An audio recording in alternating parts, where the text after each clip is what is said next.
الحمد لله ونستعينه ونستغفره ونؤمن به ونتوكل عليه ونعوذ بالله من شرور أنفسنا ومن سيئات أعمالنا ومن يهده الله فلا مضل له ومن يضلله فلا هادي له ونشهد أن لا إله إلا الله وحده لا شريك له ونشهد أن محمدا عبده ورسوله أما بعد فأعوذ بالله من الشيطان الرجيم بسم الله الرحمن الرحيم سبحان الذي يسرى بعبده ليلا من المسجد الحرام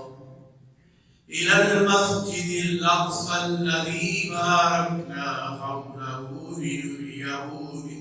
لنريه من آياتنا إنه هو السميع البصير صدق الله مولانا العظيم وصدق رسوله النبي الكريم وعلى آله وأصحابه وصحبه أجمعين.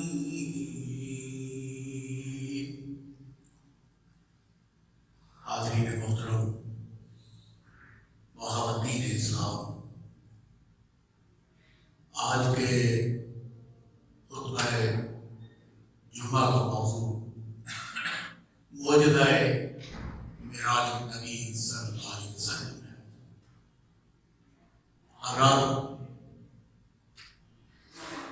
رجب المرجب اسلامی سال کا 7واں مہینہ ہے. یہ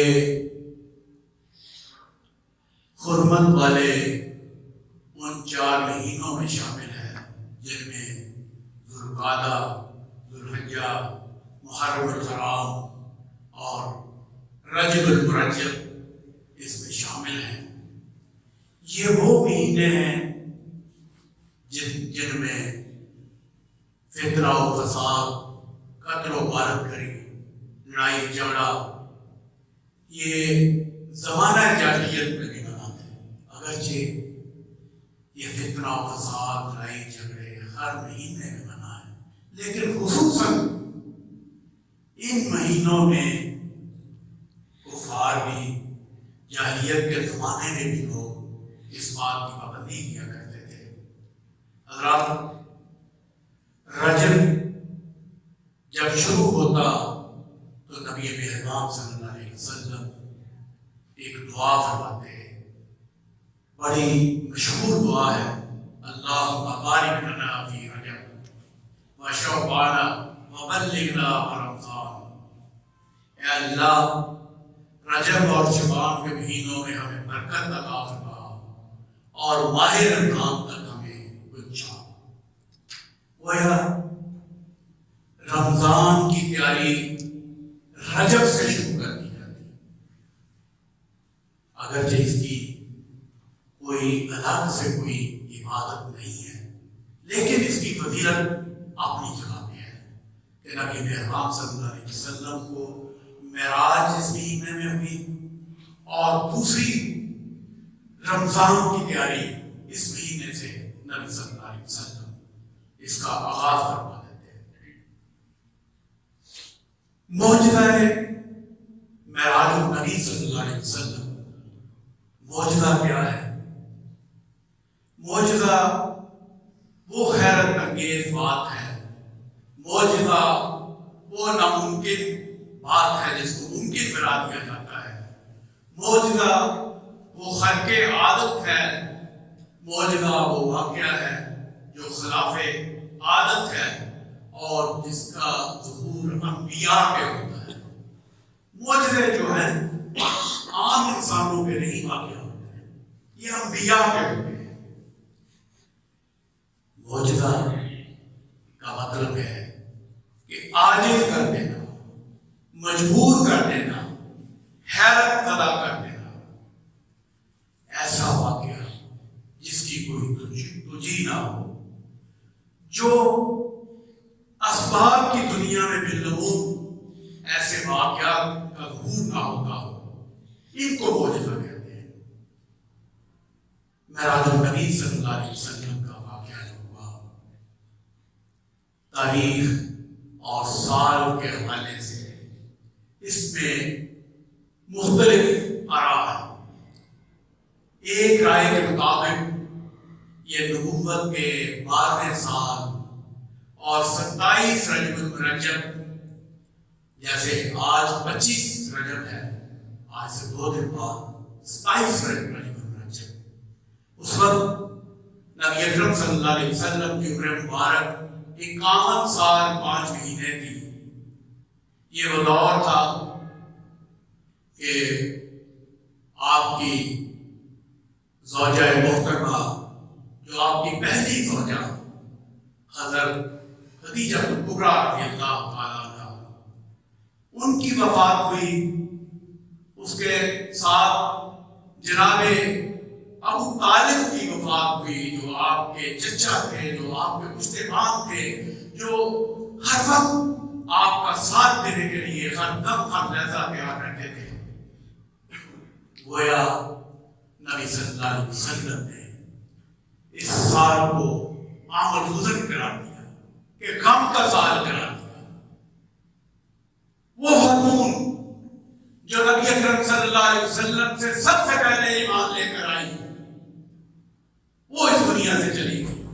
وہ چچا جنہوں نے ہر سخت اور گرم ماحول میں نبی صلی اللہ علیہ وسلم کا ساتھ دیا اور بڑے بڑے سرداروں سے ٹکر دی، وہ بھی اس دنیا سے چلے گئے۔ اور ان کے جانے کے بعد جو قریش کے سردار تھے، پھر سرداری کس کے ہاتھ میں آئی؟ پھر سرداری پھر ابو لہب کے ہاتھ میں آئی۔ اگرچہ وہ آپ کا چچا تھا، وہ بھی چچا تھا، لیکن دشمن اسلام تھا۔ اس کی گٹی میں اسلام کی دشمنی پڑی ہوئی تھی، کوئی موقع نہیں جانے دیتا تھا کہ جس میں نبی اکرم صلی اللہ علیہ وسلم کو اظہار تکلیف نہ پہنچایا جائے۔ کفار مکہ جو تھے، قریش مکہ بھی جو تھے، وہ بھی طرح طرح کی اذیتیں آپ کو پہنچاتے تھے۔ اور حالات جہاں پہ آ گئے کہ نبی اکرم صلی اللہ علیہ وسلم نے غور کیا کہ یہ قریش مکہ تو میری بات سننا نہیں چاہتے، اسلام کے ایمان نہیں لاتے، حق بات کو سننا گوارا نہیں کرتے، تو کیوں نہ میں طائف کی طرف جاؤں، ان لوگوں کو اللہ کا پیغام سناؤں کہ شاید ان کے دل نرم ہو جائے، وہ کوئی قبولیت کر دیں، ان میں کوئی قبولیت کا جذبہ پیدا ہو جائے۔ طائف کا سفر کرتے ہیں، لیکن وہاں کیا ہوتا ہے؟ وہاں بھی نبی اکرم صلی اللہ علیہ وسلم سے حضرت عائشہ نے پوچھا کہ آپ سے کوئی بہت سے زیادہ بھی سخت کوئی دن گزرا ہے؟ یعنی فرمانے لگے کہ طائف کا وہ جس میں مجھے انہوں نے جھٹلایا، پھر میرے پیچھے لوٹ اور لپاٹوں کو میرے پیچھے لگا دیا، وہ پتھر سے نہیں کرتے، میرے جوتے خون سے بھر گئے اور چپک کے خون سے موت ہوا ہے، جوتوں کے ساتھ اتنا ستایا۔ یہ ماحول نے اللہ رب العزت نے اپنے حبیب کو، اپنے محبوب کو، محب نے سوچا کہ میں اپنے محبوب کو تسلی اور تشفی دوں، اور اس سے بڑھ کر کیا ہو سکتا ہے کہ تسلی اور تشفی دینے کے لیے اپنے پاس بنایا، عرش پہ بنایا، ذات العظمہ سے اوپر بنایا۔ حضرات، یہی وہ واقعہ ہے معراج النبی صلی اللہ علیہ وسلم۔ حضرات، میں نے جو سورہ بنی اسرائیل کی پہلی آیت جو تلاوت کی ہے کہ سبحان الذی اسریٰ بعبدہ لیلا من المسجد الحرام الی المسجد اقصى الذی بارکنا حولہ لنریہ من آیاتنا انہ هو السمیع البصیر.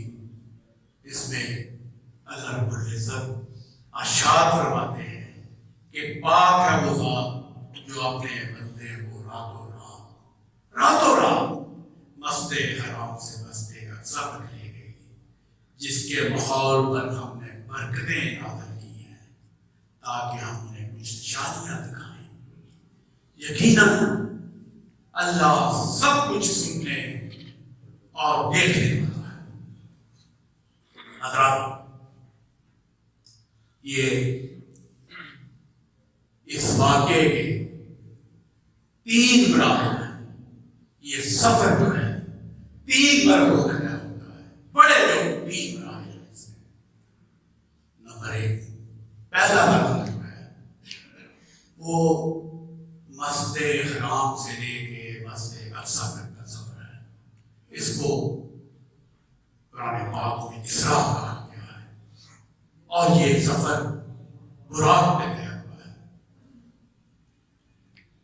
دوسرا مرحلہ جو ہے اس سفر کا وہ مسجد اقصی سے آسمانوں کی طرف کا سفر ہوا ہے، جو بلندی کی طرف جو سفر ہوا ہے. یہ رف پر ہوا ہے. پھر آسمانوں سے اوپر جو ہے سدرۃ المنتہا سے عرش تک کا جو سفر ہے، دیدار الہی کے لیے جو سفر ہوا ہے، یہ تیسرے مرحلے میں ہوا ہے. حضرات، صحابہ کرام رضوان اللہ علیہم اجمعین، تابعین، تبع تابعین، درجنوں صحابہ کرام نے اس واقعے کی روایات بیان کی ہیں. اسراء اور معراج کا جو سفر ہے یہ صرف روحانی سفر نہیں ہے، یہ کوئی خواب نہیں تھا، یہ جسمانی اور عینی مشاہدہ تھا جو نبی اکرم صلی اللہ علیہ وسلم نے جسمانی سفر کیا اور اپنی آنکھوں سے وہی دیکھا جو تھا، اس میں کوئی کمی بیش نہیں ہے. حضرات، خالق کائنات نے اپنے محبوب کو عجیب مہمانی کا شرف بخشا ہے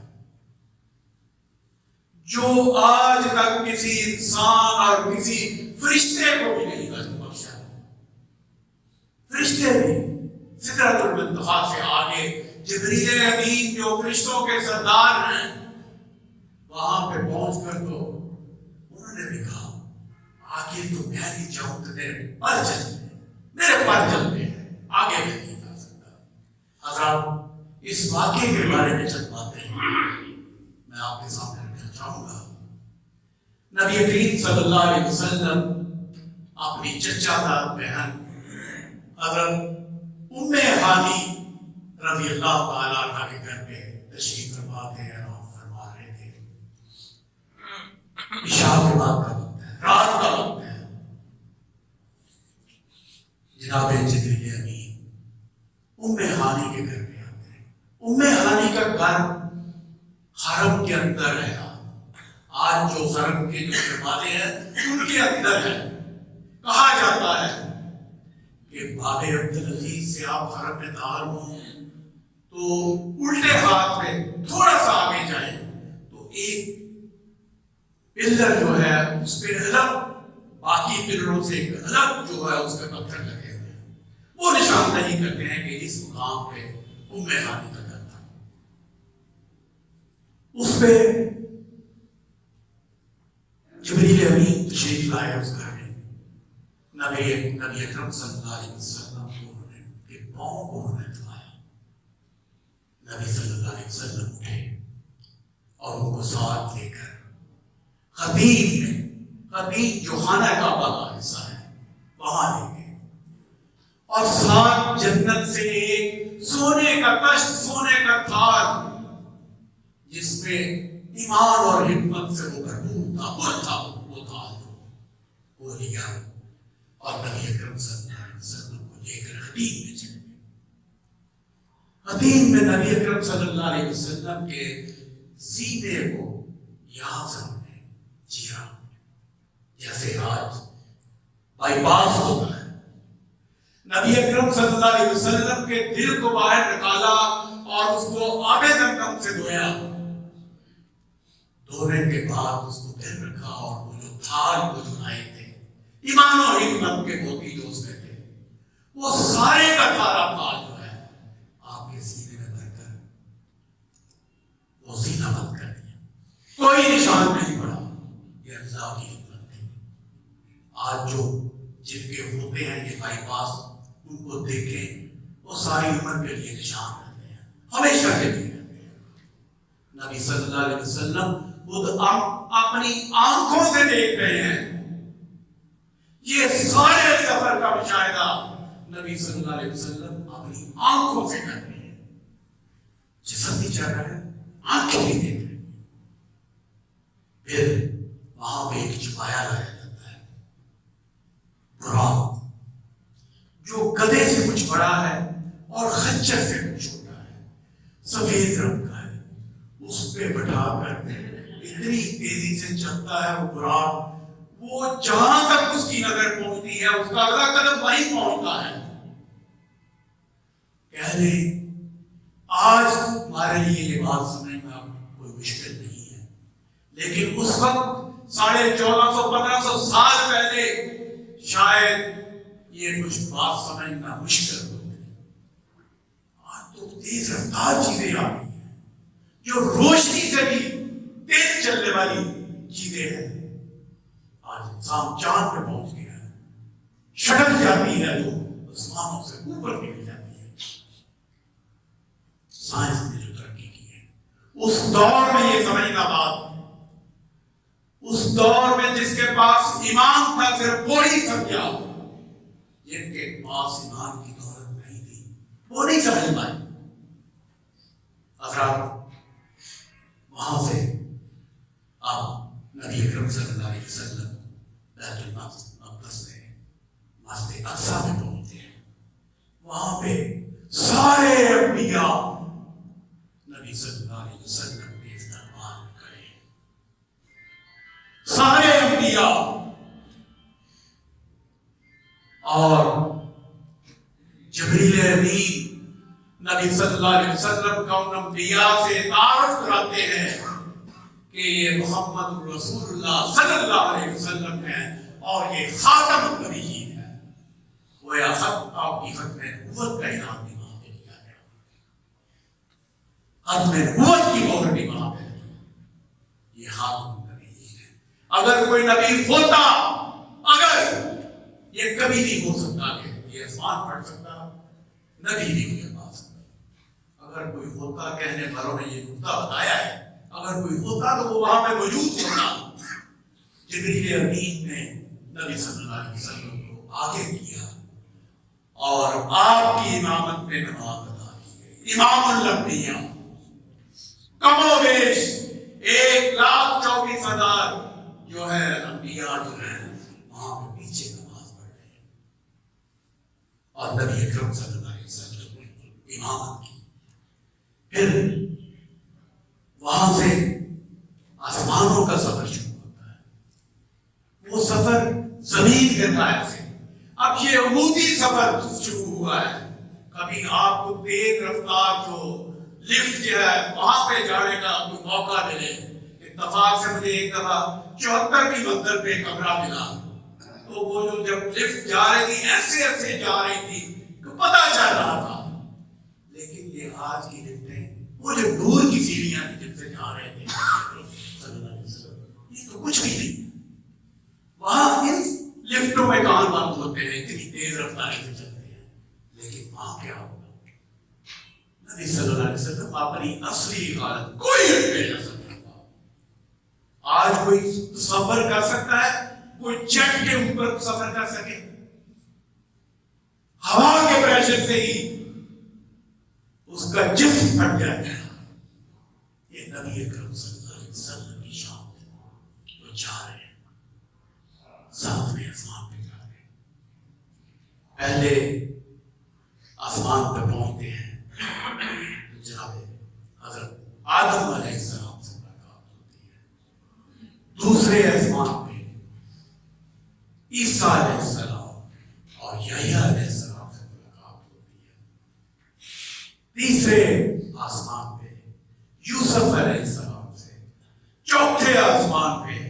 ادریس علیہ السلام سے، 5ویں آسمان پہ حضرت ہارون علیہ السلام سے، 6ٹھے آسمان پہ موسیٰ علیہ السلام سے، 7ویں آسمان پہ حضرت ابراہیم علیہ السلام سے ملاقات ہوتی ہے، سب سے سلام دعا ہوتی ہے۔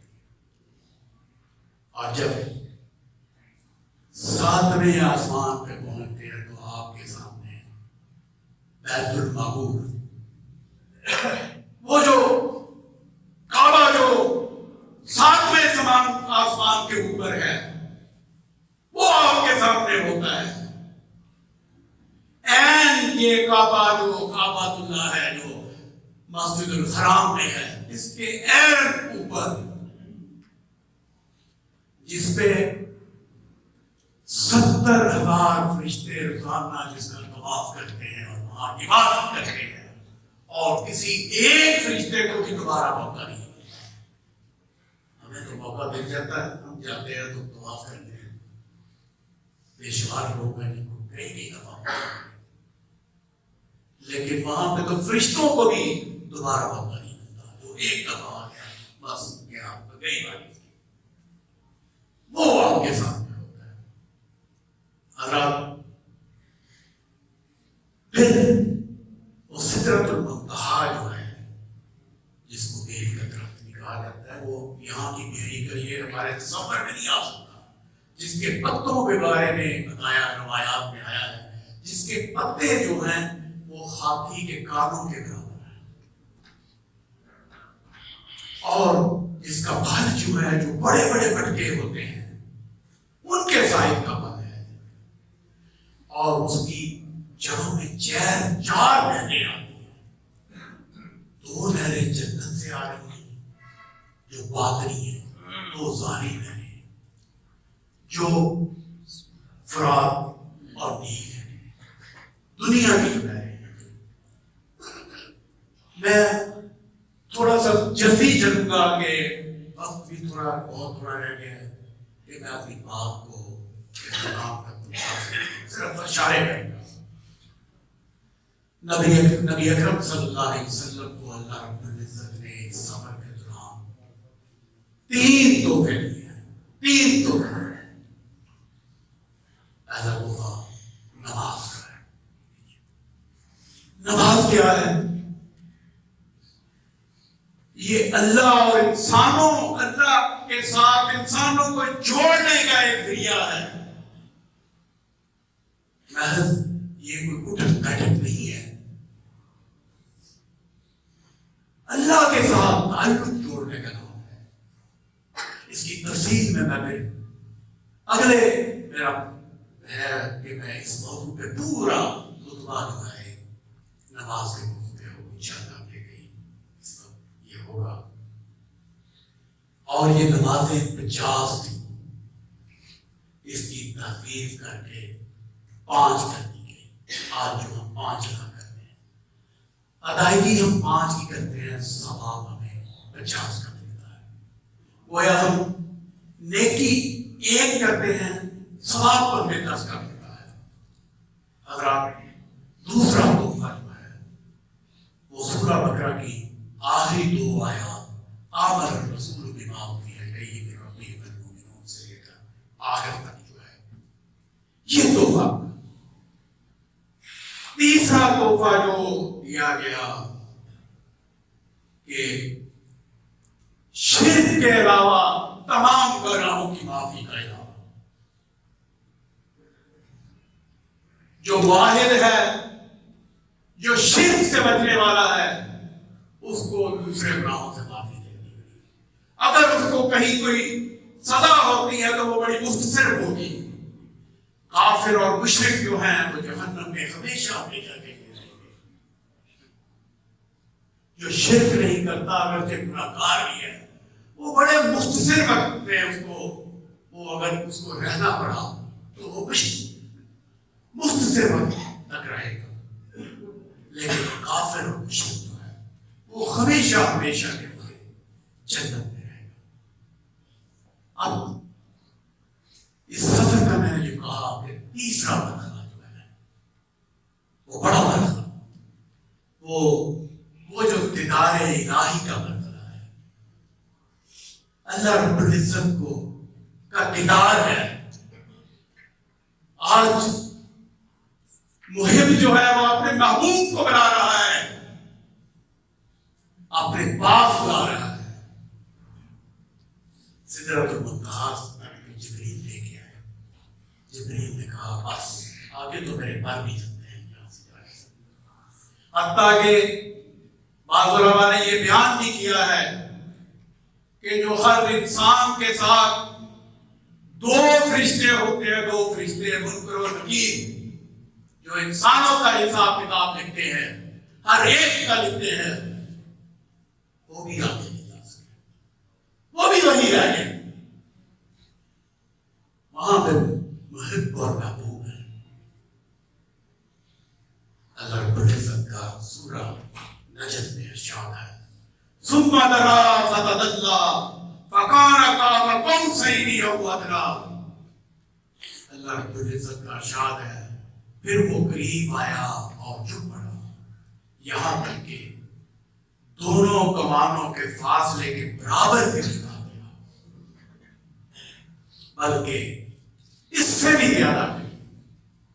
حضرات، یہ دیدار الہی بہت زیادہ تفصیل نہیں ہے، لیکن اللہ رب العزت نے یہ سورہ میں جب کہ دو کمان، بعض علماء نے اس کی تشریح یہ بھی کی ہے کہ دو ہاتھ اتنا قریب ہو گئے نبی اکرم صلی اللہ علیہ وسلم پر اتنا قریب، یہ اظہار کیا جا رہا ہے محبت کا۔ نبی اکرم صلی اللہ علیہ وسلم جب واپس آئے بیت المقدس سے پھر وہ مکہ میں تشریف لائے، صبح جب انہوں نے اس واقعے کے بارے میں، اس معراج کے بارے میں لوگوں کو بتایا، مشرکین مکہ جو پہلے ہی ارباب پہ تیار بیٹھے ہوئے تھے، انہوں نے اس پہ بہت شور و غورا کیا، حتیٰ کہ جناب صدیق اکبر رضی اللہ تعالیٰ عنہ کے پاس گئے کہ آپ کے نبی تو یہ کہہ رہے ہیں۔ ان کا خیال تھا کہ شاید وہ آگے پیچھے ہو جائے۔ جناب صدیق اکبر رضی اللہ تعالیٰ عنہ نے فرمایا کہ میں تو آپ کو ایک اس سے بھی عجیب بات بتاتا ہوں کہ نبی اکرم صلی اللہ علیہ وسلم کے پاس آسمانوں سے باتیں آتی ہیں، آسمانوں سے خبریں آتی ہیں، باتیں آتی ہیں۔ انہوں نے اس بات کی تصدیق کی۔ ابھی نبی صلی اللہ علیہ وسلم سے ملاقات نہیں ہوئی، لیکن تصدیق کی۔ اسی موقع پہ جناب صدیق اکبر کو صدیق کا لقب ملا، یہ صدیق کا لقب۔ حضرات، نبی اکرم صلی اللہ علیہ وسلم کو اس موقع پہ جنت اور دوزخ کے مشاہدات کروائے گئے۔ میں اس پہ بھی بات کرنا چاہتا تھا، لیکن ٹائم کی کمی کی وجہ سے کسی اور موقع پہ انشاءاللہ کریں گے۔ صرف آخری ایک مشاہدہ جو نبی صلی اللہ علیہ وسلم کو کرایا گیا کہ ایک خوبصورت عورت زرد پر لباس پہنے ہوئے، زیورات سے لبی بندی، وہ سامنے آئے۔ نبی صلی اللہ علیہ وسلم نے اس کی طرف کوئی توجہ نہ کی، بالکل کوئی توجہ نہ کی۔ جناب جبریل امین نے کہا، خود کہا، پہلے مشاہدات میں پوچھتے رہے نبی صلی اللہ علیہ وسلم کہ یہ کون ہے جو مشاہدات کرائے گئے ہیں وہاں پہ۔ جبریل امین نے کہا کہ یہ دنیا ہے۔ حضرات، یہ عورت جو تھی یہ دنیا ہے اور آپ کو دھوکہ دینا چاہتی تھی۔ ایک دوسری عورت وہ جو پہلی دکھائی گئی وہ جوانی عین جوانی کے عالم میں زرد لباس میں زیورات میں لگی کبھی ایک دوسری عورت جو بوڑھی بڑھیا جو ہے وہ دکھائی گئی. پھر جبریل امین نے بتایا یہ دنیا اپنی اصل حالت میں ہے. بوڑھی عورت ہے جس کو جڑیاں پڑی گئی ہیں, جو کمزور اور نادر ہے. آج ہم اس دنیا کے پیچھے بھاگ رہے ہیں